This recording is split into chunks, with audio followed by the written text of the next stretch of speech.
100 शकुनी मेल्याच्या नंतर एक पवार जन्माला आलाय. 100 शकुनी मेल्याच्या नंतर एक शरद पवार जन्माला आलाय. याचं डोकं बघा. पहिल्यांदा आम्ही राजीनामा देणार. दे की तुझ्या लेकीचा, ते लेकीचा राजीनामा. 4-5 महिन्यापूर्वी लोकसभेच्या निवडणुका झाल्या. 1 लाख 1.5 लाखांना निवडून आली आहे. दे तुझ्या त्या कर्जत जामखेडच्या नातबाचा 1100 मतांनी निवडून आलाय. दे त्या जयंत पाटलाचा. परवा आला होता ना जयंत पाटील इथं, तोंडावरती साथी आसरा घेऊन आला होता ना. दिसायला देखना राजबिंडा, तितकाच कपटी, तितकाच नीच, तितकाच जातीयवादी. दे ना त्याचा राजीनामा. या तिघांचा राजीनामा द्या आणि हे ईव्हीएमचं आंदोलन सुरू करा. आणि राहुल गांधींनी त्यांनी स्वतःचा आणि त्याच्या बहिणीचा देऊ दे ना राजीनामा, आणि मग या आंदोलनामध्ये येऊ दे ना. बरोबर आहे की चुकीचं आहे? पवारांचा डाव लाथानं उधळून टाकण्यासाठी आज आम्ही तुमच्या समोर आलो आहे. बरोबर आहे की चुकीचं आहे? अखंड महाराष्ट्राचं आणि अखंड देशाचं लक्ष मार्कडवाडीकडे लागून राहिलेलं आहे. आणि म्हणून जेव्हा मार्कडवाडीतून आम्हाला फोन आले की मार्कडवाडीतून एकच बाजू महाराष्ट्राच्या समोर जातीये की मार्कडवाडीतल्या लोकांना बॅलेटवरती मतदान हवं आहे, आणि म्हणून तुम्ही आणि सदाभाऊनी या गावात आलं पाहिजे. तुम्हाला पाहिजे का बॅलेटवरती मतदान मार्कडवाडीवाल्यांना? जोरात सांगा, कळू द्या, राज्याला कळू द्या. मीडियावाल्यांना माझी विनंती आहे, हे सगळे मार्कडवाडीतले लोक कोण कोण आहेत हात वर करा. तर बघा अख्खं गावच आहे. तर तुम्हाला बॅलेटवरती मतदान पाहिजे आहे का? हात वर करून सांगा, तुम्हाला बॅलेटवरती मतदान पाहिजे आहे का? जोरात सांगा, पवाराला ऐकू गेलं पाहिजे. मोठ्यानं बोला. नाही ना? ईव्हीएम वरती तुम्ही महायुतीच्या बाजूने मतदान केलंय का? कोणी कोणी केलंय हात वर करा. कोणी कोणी केलंय हात वर करा. जरा कळू दे. हात जरा थोडा वेळ धरा. हा? आणि म्हणून आम्ही ठरवलं की मार्कडवाडी गावामध्ये गेलं पाहिजे. महाराष्ट्रामध्ये आणि देशामध्ये मार्कडवाडी पॅटर्न. आणि पहिल्यांदा पॅटर्न कुणाला दिसला? कुणाला दिसला? अरे हे माझं रक्ता मांसाचं गाव आहे, माझ्या पै पाहुण्यांचं गाव आहे. 90% इथं धनगर समाज राहतो. आणि मग माझी जबाबदारी वाढली की अरे धनगरांनाच पुढं का केलं, की म्हणजे या महाराष्ट्रातला धनगर समाज लोकशाहीच्या माध्यमातून जी निवडणूक प्रक्रिया पार पडते त्याच्या विरोधात आहे, असं वातावरण करण्याचं महापाप शरद पवारांनी केलं. म्हणून आम्ही मार्कडवाडीमध्ये आज आलोय. अरे 100 शकुनी मेल्याच्या नंतर एक पवार जन्माला आलाय.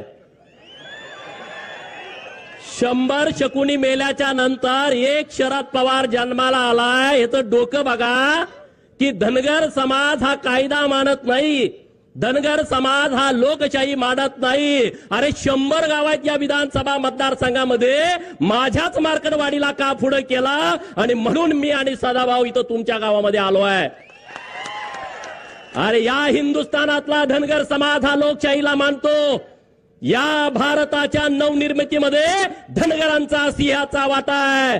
जी संसद भवन आज दिल्लीमध्ये डोमानं उभी आहे, जे राष्ट्रपती भवन दिल्लीमध्ये उभा आहे, आणि त्या सगळ्या जमिनी आहेत त्या होळकरांच्या रायसोनी गावामध्ये उभ्या आहेत.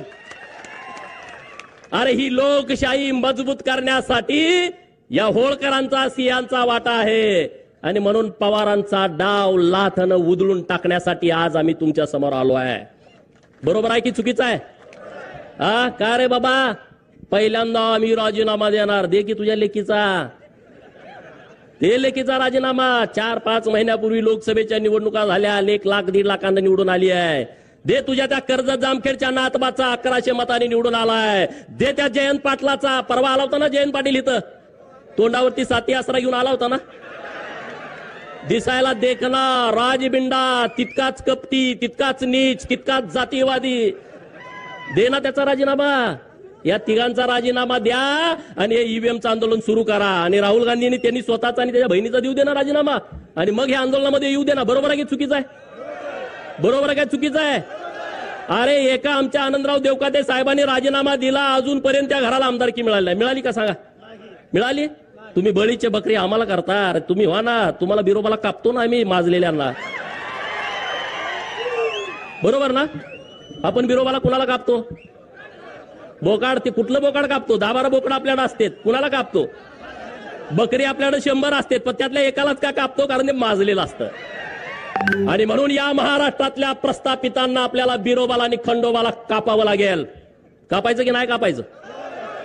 आज महाराष्ट्रामध्ये आणि देशामध्ये निवडणुका झाल्या, ईव्हीएमच्या नावानं तुम्ही आता गळा काढताय. सदाभाऊनी त्यांच्या भाषेत तुम्हाला सांगितलं, अरे बाबांनो, ही ईव्हीएम आलंय कधी?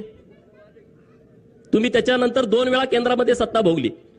2009ला हे शरदचंद्रजी पवार या माढा लोकसभा मतदारसंघातून ईव्हीएम वरती निवडून गेले की नाही गेले सांगा?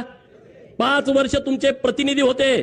तुमच्या गावात किती वेळा आलते? मार्कडवाडीमध्ये किती वेळा आलते? जरा जोरात कळू द्या.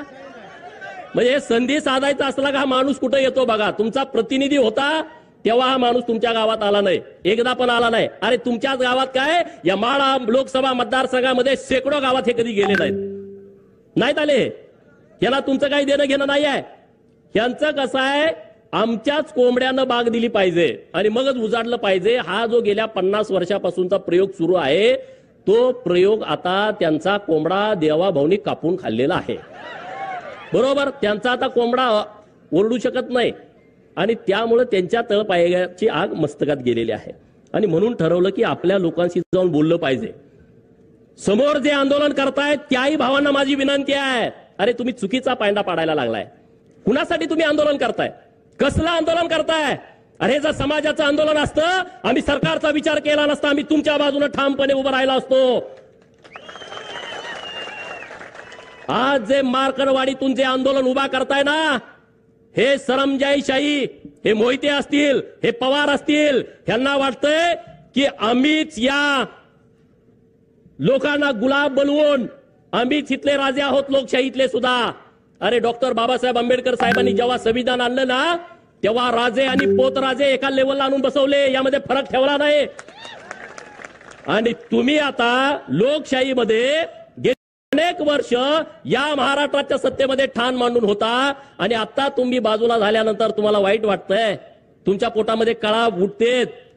तुमच्या पोटात किती जरी कळा उठल्या तर देवाभाऊ नावाचा डॉक्टर आलाय, चुन्याची गोळी देऊन तुम्हाला बरं करताय. तुम्ही आता टेन्शन घेऊ नका. ईव्हीएम वरती घोटाळा होतोय. अरे माझं 2019ला मी बारामतीमध्ये उभा होतो, माझं डिपॉझिट जप्त झालं, मी भारतीय जनता पार्टीचा उमेदवार होतो. ईव्हीएम मध्ये जर घोटाळा असता तर माझं डिपॉझिट गेलं असतं का? तुम्ही साधा विचार करा. गेला असतं का सांगा? जरा तरी जवळ आणून चिटकवलं असतं का नसतं? हा, जरा तरी जवळ. अरे 2024च्या लोकसभेमध्ये तुमचे 31 खासदार निवडून आले, तेव्हा यांची स्टेटमेंट काय होती पवारांची? महाराष्ट्र आणि महायुतीचा सुपडा साफ केला. बघा पेपर काढून, बघा युट्यूब वरती बातम्या काढून. महाराष्ट्राची जनता माफ करणार नाही, त्यांनी तुम्हाला हद्दपार केलं.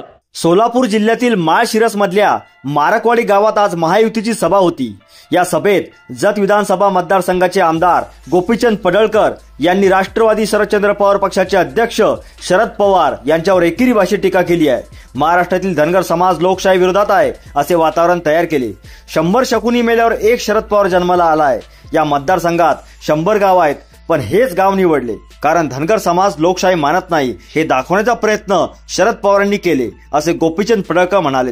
नरेंद्र मोदींचे खरे चप्पल घालून बाहेर पडेपर्यंत राहुल गांधींचे खोटे गावभर फिरून येते, तसे देवाभाऊचे खरे बाहेर पडेपर्यंत शरद पवार यांचे खोटे गावभर फिरून येते. मारकवाडीत पवार आले तेव्हापासून शरद पवारांची अक्कल आता संपली आहे.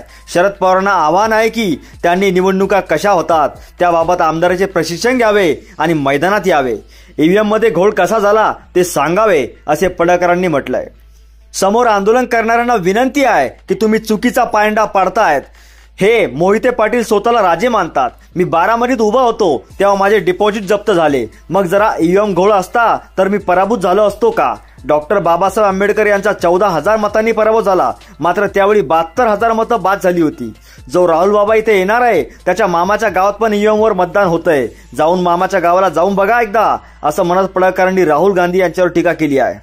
जयंतराव पाटील हे सांगतात की भाजपने 50,000 मते आधीच सेट केले, त्यामुळे माझा विजय हा 61,000 मतांनी झालाय, पण प्रत्यक्षात ते 11 मतांनी जिंकले आहेत. शरद पवारांना मारकवाडीचे आकर्षण का वाटते? कारण या देशातील जनता 2029ला मोदीला पंतप्रधान करणार आहे.